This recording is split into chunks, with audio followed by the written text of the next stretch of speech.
प्रवीण जी, जैसा कि one nation one tax, right, तो बहुत सारे चेंजेस उस समय पे तो बहुत बवाल मचा था। जैसे जीएसटी इंट्रोड्यूस हुआ था तो बहुत ज्यादा चीजें, मतलब बॉम्बार्डमेंट हो गया था हर जगह से कि बहुत ज्यादा टैक्स भरना पड़ेगा और बहुत सारी चीजें होंगी।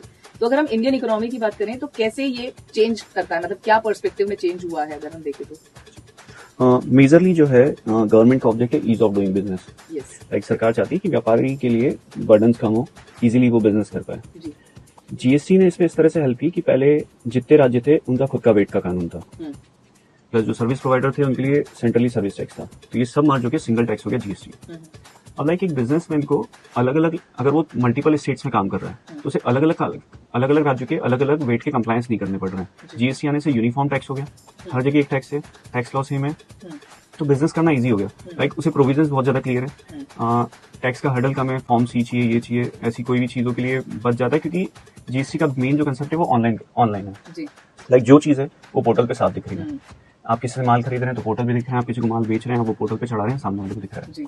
तो कंप्लायंस सिंप्लीफाइड हुआ है और इजी हुआ है कंप्लायंस, और ट्रांसपेरेंसी बढ़ गई मेरे ख्याल से। बिल्कुल। लेकिन हाँ, ये सब कोर्स अब वो चीजें ट्रांसपेरेंट हो गई और आपको, मतलब अगर आप कोई चीज खरीद रहे हैं तो आपको उसका टैक्स भरना ही है। इसमें एक और चीज ऐड करना चाहूंगा, पहले प्राइस हर स्टेट में अलग अलग हुआ करती जी। तो ऑल ओवर इंडिया एक प्रोडक्ट की सेम प्राइस मिलती है, हम कहीं से भी खरीद। बिल्कुल सही कहा, मतलब चीजें सिंप्लीफाई हो रही हैं। अगर एक टैक्स भरना है तो आपको कंफ्यूजन नहीं होगा, अननेसेसरी कह सकते हैं।